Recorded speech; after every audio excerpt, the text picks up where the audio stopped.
The day I decided to cut my family out of my life, I believed I was finally choosing peace. I had no idea that 6 months later, that same decision would leave me staring at a text message that would shake everything I thought I knew. My name is Evelyn Parker. I was 68 years old when I sent the email. It was a quiet Tuesday morning in early October. The kind of morning that made the world seem calm and predictable. Sunlight filtered through my kitchen window. A pot of coffee brewed on the counter. The neighborhood was silent except for the distant hum of a lawn mower somewhere down the street. I sat at my dining table with my reading glasses balanced on the edge of my nose and stared at my laptop screen. The email was only 4 sentences long. I had rewritten it 7 times. Not because I was angry. The anger had burned itself out years earlier. What remained was exhaustion.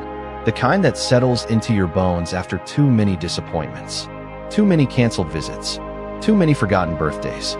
Too many holidays spent waiting for people who never came. My son Michael always had a reason. Work was busy. Sophie had soccer practice. Amber had already made plans. There was always an explanation. Always an excuse. For years I accepted them. I told myself families went through seasons. I told myself relationships changed. I told myself not to take it personally. But every year the distance grew wider. Every year I felt less like a mother and more like an obligation nobody wanted to discuss. The final straw came on my 68th birthday. I spent 2 days preparing dinner. I baked Michael's favorite apple pie from scratch. I set out the good dishes that had belonged to my mother. I even bought fresh flowers for the center of the table. By 7 o'clock the food was ready. By 8 o'clock the candles had nearly burned out. By 9 o'clock I was eating alone.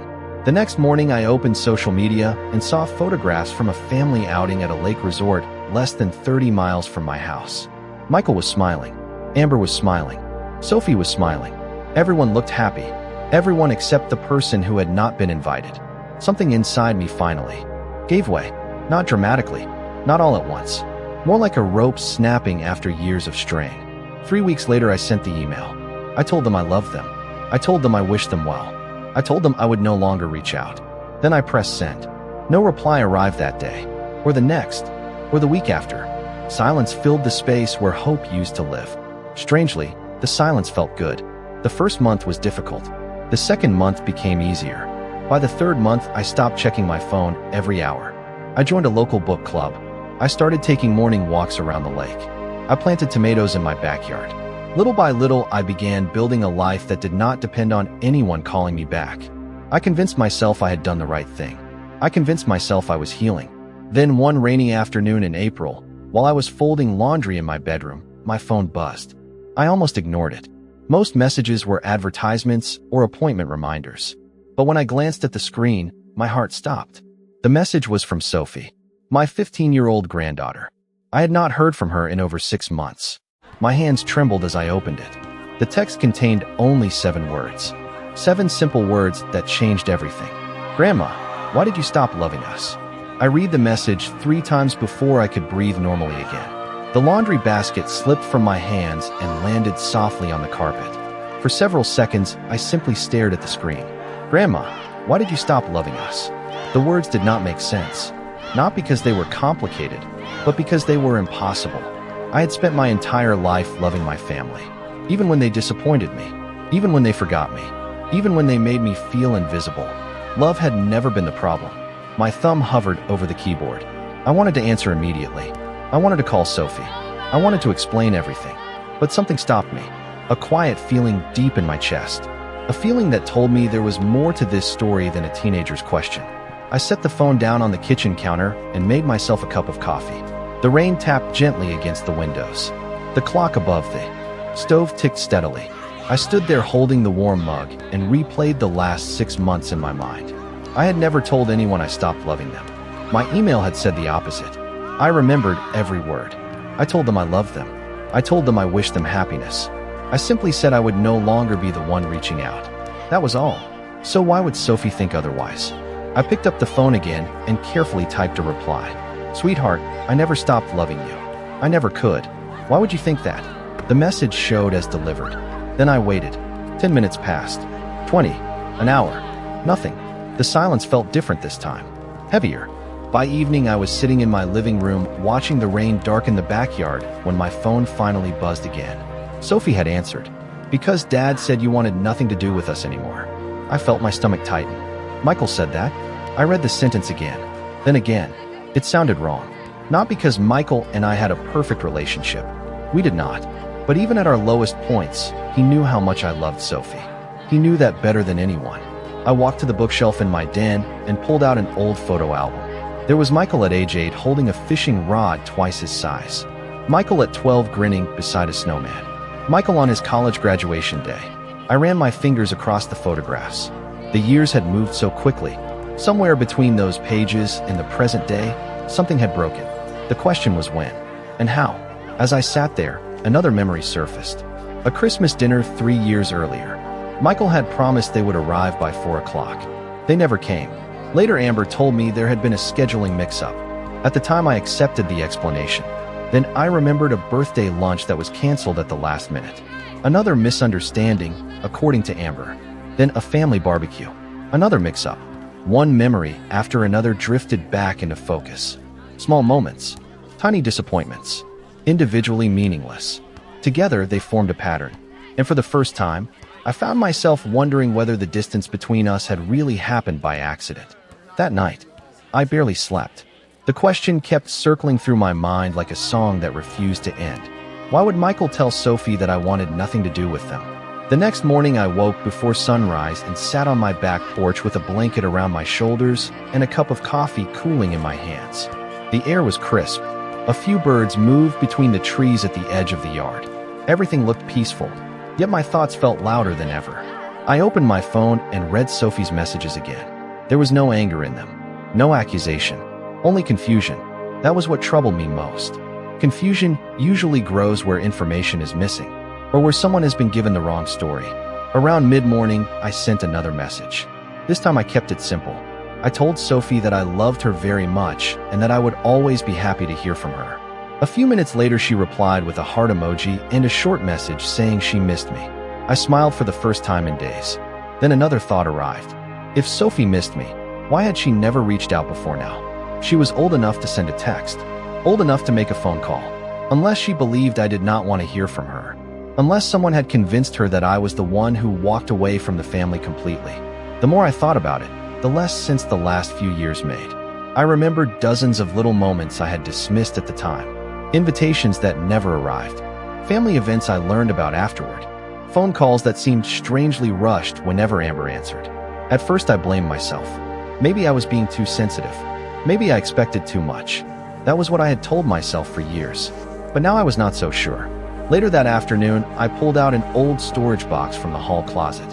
Inside were birthday cards, holiday letters, photographs, and printed emails stretching back more than a decade. I sat at the dining room table and slowly sorted through them. What began as a walk through memories soon became something else. A search for patterns. A search for answers. I noticed that many family plans had changed only after Amber became involved in the conversation. A dinner moved to another date. A visit postponed.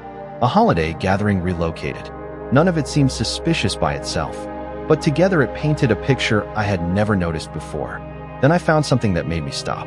It was an email from 4 years earlier. Michael had written that he hoped to bring Sophie over the following weekend. I remembered waiting for that visit. I remembered it never happening. What I did not remember was the second message attached beneath it. Amber had replied a few hours later saying I would be out of town and unavailable. I stared at the screen. Out of town. I had not traveled anywhere that month. In fact, I clearly remembered spending that weekend at home planting flowers in my front yard. A chill moved through me despite the warm spring afternoon. For years I had assumed distance happened naturally. For years I believed relationships simply faded. Now, sitting alone at my dining room table, I began to wonder whether someone had been quietly standing in the middle of every road that led back to me. For a long time, I sat motionless at the table with that old email open in front of me. Outside, the afternoon sun stretched across the backyard, casting long shadows over the flower beds I had spent years tending. Normally gardening calmed me. Normally the sight of blooming roses reminded me that good things took patience. But that day my thoughts refused to settle. I kept returning to the same question. How many other moments had slipped away because of information I never saw? I pushed the storage box closer and continued searching. One envelope led to another. One memory unlocked the next. By early evening, the dining table was covered with photographs, cards, printed emails, and handwritten notes. It looked less like a collection of family keepsakes and more like pieces of a puzzle that had been scattered for years. Then I found a birthday card from Sophie. She could not have been more than 10 years old when she wrote it. The handwriting was uneven and cheerful. She thanked me for always coming to her school events and said she hoped I would attend her spring recital. I remembered receiving the card. What I did not remember was the recital itself. I never went. At the time, I thought the event had been canceled. That was what Amber told me during a brief phone call. Yet as I looked through the box, I found the original invitation folded inside the card. The date was circled in blue ink. The recital had happened exactly as planned. I stared at the paper for several seconds. A strange feeling settled over me. Not anger. Not yet. It felt more like standing in a dark room while someone slowly turned on a light. Details that once seemed harmless were beginning to look different. I opened my laptop and searched through years of saved messages. The pattern continued. A family barbecue that supposedly changed locations at the last minute. A holiday brunch that I was told had been postponed. A graduation celebration that I learned about only after photographs appeared online. Every road seemed to lead back to the same person. Amber was never openly rude. That was what made it difficult to notice. She was polite, friendly, helpful even. She always had an explanation ready. A scheduling conflict, a misunderstanding, a missed message. Over time, I stopped questioning any of it. Like water slowly wearing away stone, the excuses worked because they were small. No single incident seemed important enough to challenge. Yet together, they had created years of distance. Around 7 o'clock, my phone rang. The sound startled me. It was Linda Hayes. We had been friends for nearly 20 years. She immediately noticed something was wrong. I told her everything. The message from Sophie, the old emails, the invitation, the growing feeling that I had been looking at my family through a distorted lens. Linda listened quietly. When I finished, she was silent for a moment. Then she asked a question I had not considered. Evelyn, did Michael ever personally tell you he wanted less contact with you? I thought about it carefully. The answer surprised me. No, not once. Michael had been distant, busy, sometimes frustratingly passive. But the actual messages creating separation almost always came through Amber. After we ended the call, I sat alone in the quiet house. The realization lingered in my mind. For months I believed I had walked away from people who no longer cared. Now I was beginning to wonder if some of them never knew how much had been hidden from me. And if that was true, then somewhere beyond the silence, an entirely different version of our family story might exist. The following morning, I met Linda for breakfast at a small diner a few miles from my house. It was the kind of place that had been there forever. Red booths, fresh coffee, the same waitress greeting regular customers by name. Normally, we spend our time talking about books, grandchildren, or whatever project kept us busy that month. This time was different. I brought a folder. Inside were copies of emails, invitations, and notes I had gathered from the storage box. Linda listened carefully while I walked her through everything I had found. She did not interrupt. She simply examined each piece one at a time. After nearly an hour, she leaned back in her chair and folded her arms. Evelyn, she said quietly, I think you need to stop looking at individual incidents and start looking at the pattern. Her words stayed with me long after breakfast ended. Back home, I spread everything across the dining room table again. This time I organized the documents by date. What emerged was unsettling. Every few months there seemed to be another missed opportunity, another canceled visit, another family event that somehow passed without me. Yet when I looked closer, most of those situations shared one thing in common. Information flowed through Amber. Invitations came through Amber. Schedule changes came through Amber. Explanations came through Amber. I was not discovering one misunderstanding. I was discovering years of them. That afternoon I received another message from Sophie. She asked if I still had the old cookie recipe we used to make together when she was younger. The question made me smile. I sent her a photo of the recipe card. A few minutes later, she replied with something unexpected. I always thought you stopped answering me. I stared at the screen. My heart sank. I quickly asked what she meant. Sophie explained that several times over the years, she had sent messages through a shared family account and never received responses. She assumed I was not interested. I walked to the window and looked out at the backyard. The roses swayed gently in the breeze. For a moment, I closed my eyes. I had never seen those messages. Not one of them. Suddenly, memories resurfaced. birthdays when I wondered why Sophie seemed distant, family gatherings where she appeared shy around me. I blamed the normal changes of adolescence.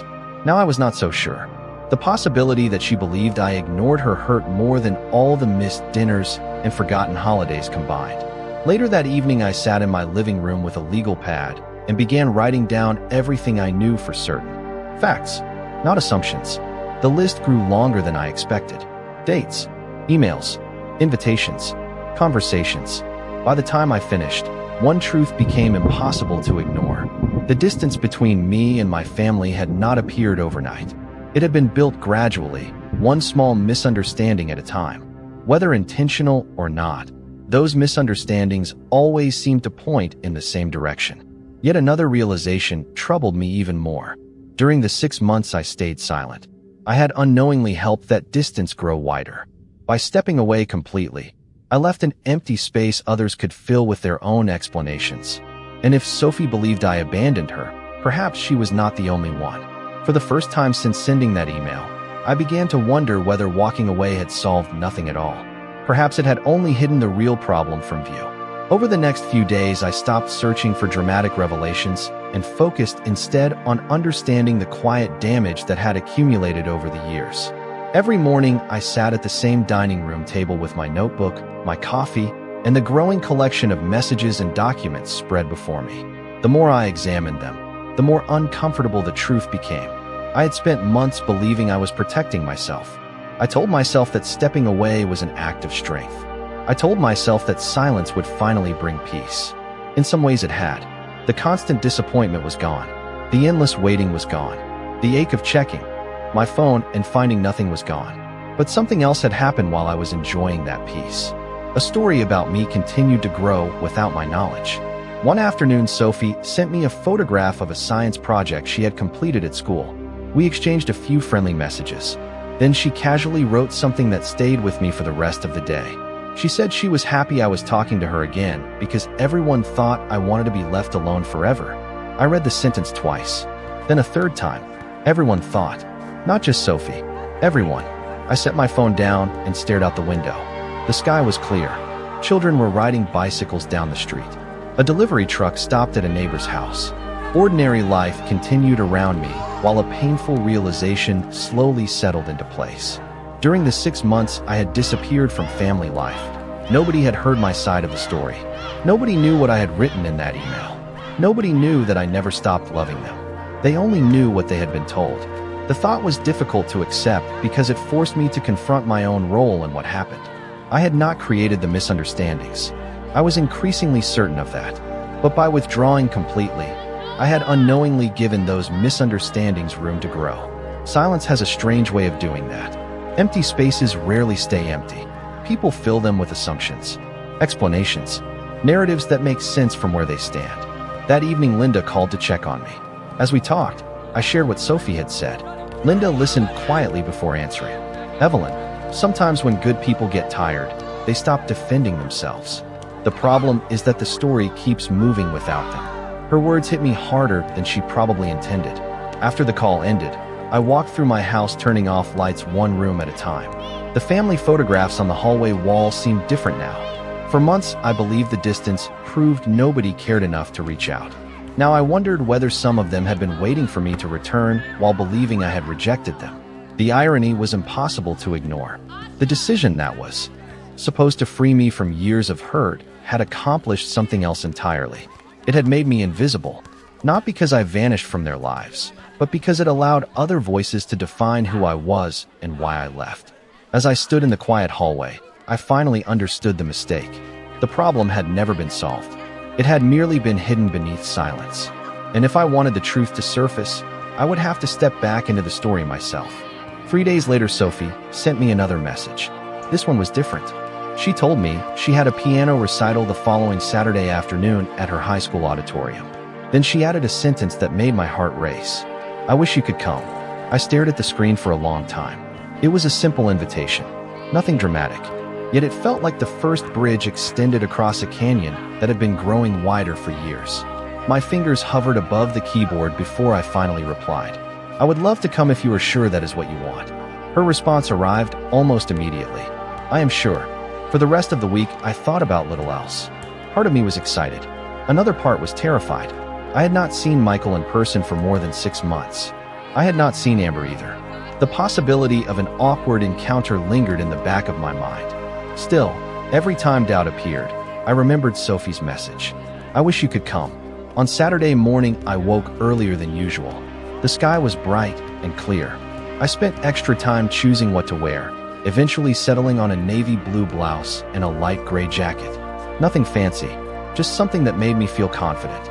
Before leaving the house, I paused beside the hallway photographs. For years, those pictures had represented memories. That morning, they felt more like reminders that relationships were still worth fighting for. The drive to the school took about 20 minutes. As I pulled into the parking lot, my hands tightened around the steering wheel. Families were already arriving. Parents carried flower bouquets. Grandparents chatted near the entrance. Teenagers hurried across the campus carrying music folders and instrument cases. I sat in the car for a moment, gathering my thoughts. Then I stepped out and walked toward the auditorium. The room was larger than I expected. Rows of seats stretched across the floor beneath soft lighting. I found a place near the middle and quietly sat down. My heart nearly stopped when I spotted Michael several rows ahead. He was talking to someone near the aisle. For a brief moment, I considered leaving. Not because I was angry, because I was afraid. Afraid of being rejected. Afraid of discovering that the distance between us was permanent. Then Michael turned. His eyes scanned the room casually before landing on me. The expression on his face changed instantly. Surprise, confusion, then something else. He stood motionless for a second before slowly walking toward my row. Every step felt unreal. When he finally stopped beside my seat, neither of us spoke immediately. We simply looked at each other. The months of silence seemed to fill the space between us. Finally, he cleared his throat. "Mom," he said quietly. I nodded. "Hi, Michael." He sat down beside me. For a few seconds, we both focused on the stage. Then he turned slightly toward me. "I did not think you would come." I looked at him carefully. There was no hostility in his voice, only uncertainty. "I did not think I was welcome," I answered. The sadness that crossed his face caught me completely off guard. And in that moment, before another word was spoken, I realized there was far more he did not know than I had ever imagined. The recital began a few minutes later, but I barely noticed the opening performances. My mind kept returning to the expression on Michael's face when I told him I did not think I was welcome. It was not the reaction of a man who wanted his mother gone. It was the reaction of someone hearing a completely different version of a familiar story. When Sophie finally walked onto the stage, the audience erupted into applause. She looked taller than I remembered, more confident, more mature. Yet when she sat at the piano, I could still see traces of the little girl who used to stand on a kitchen chair beside me while we baked cookies together. Her performance was beautiful. Every note seemed to fill the auditorium with warmth. By the time she finished, tears had gathered in my eyes. I was not crying because of the music. I was crying because I had almost missed another important moment in her life. After the recital ended, families gathered in the lobby. Students posed for photographs. Bouquets changed hands. Proud parents and grandparents celebrated together. Sophie spotted me almost immediately. Her face lit up and she hurried across the room. Before I could say anything, she wrapped her arms around me. I held her tightly. For a moment, all the confusion and distance disappeared. She stepped back smiling. "I am so glad you came," she said. "So am I replied. A few minutes later, Michael joined us. Amber was standing across the lobby speaking with another family. She glanced in our direction, but remained where she was. The three of us found a quieter corner near a row of windows overlooking the parking lot. What happened next was not dramatic. There were no raised voices, no accusations, just questions. Honest questions that should have been asked years earlier. Michael looked at me carefully. "Mom, when you sent that email, I thought you were done with us." I shook my head. "That was never what I said." He frowned. "Amber told me you wanted a clean break and that you did not want anyone contacting you." For several seconds, I could only stare at him. Then I reached into my purse and removed a folded copy of the original email. I had carried it with me almost without thinking. Michael read it slowly. His expression changed with every paragraph. Confusion gave way to disbelief, then concern. "This is not what I was told," he said quietly. I felt a strange mixture of relief and sadness. Relief because he was finally seeing the truth. sadness because of how much time had been lost. We continued talking. One detail led to another. I mentioned invitations I never received. Michael mentioned visits he thought I declined. I brought up canceled events. He described plans he believed I had chosen to skip. The pieces began falling into place. Each misunderstanding connected to another. By the end of the conversation, one fact had become impossible to ignore. For years, messages had been altered, filtered, or explained differently depending on who received them. Michael leaned back against the window and rubbed his forehead.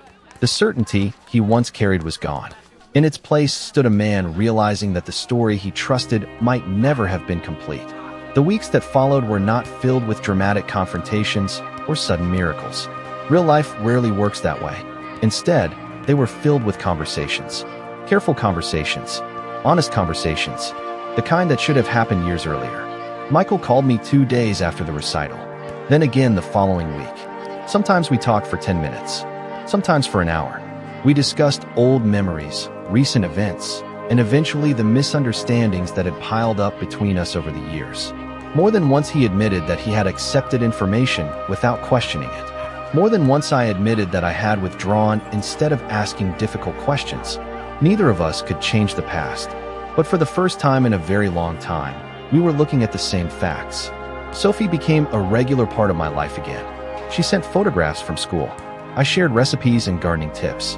Every Sunday afternoon, we exchanged messages about whatever was happening in our week. The relationship felt natural, as though a locked door had finally been opened. One afternoon, she visited my house for the first time in nearly a year. We baked chocolate chip cookies together, just like we used to. As the smell filled the kitchen, I realized how many ordinary moments I had missed. Not because love disappeared, not because family bonds were gone, but because confusion had been allowed to grow unchecked for too long. Michael eventually reviewed old emails, messages, and calendars for himself. The more he looked, the more inconsistencies he found. There was no single shocking discovery, no dramatic secret hidden in one document. The truth emerged gradually. Small pieces, small omissions, small explanations that changed depending on who received them. Over time, he came to the same conclusion I had reached months earlier. Many of the problems that separated us had been made worse because communication passed through too many filters and assumptions. The realization was painful for everyone involved, yet it was also strangely freeing. Once people stop arguing about what happened, they can finally begin discussing what to do next. As summer turned into fall, family gatherings slowly returned. Nothing looked exactly the same as before. In some ways, that was a good thing. I no longer rearranged my entire life around the possibility of an invitation. I no longer waited beside the phone hoping someone might call. I had learned an important lesson during those months of silence. My happiness could not depend entirely on other people. Family mattered deeply, but so did self-respect. So did boundaries. So did maintaining a life of my own. One October afternoon, almost a year after I sent that email, Sophie and I sat beside a small lake near my neighborhood. The trees reflected gold and orange across the water. A gentle breeze moved through the leaves. We shared a bench and watched ducks glide across the surface. At one point, she rested her head lightly against my shoulder and smiled. "I am glad you are here, Grandma," she said.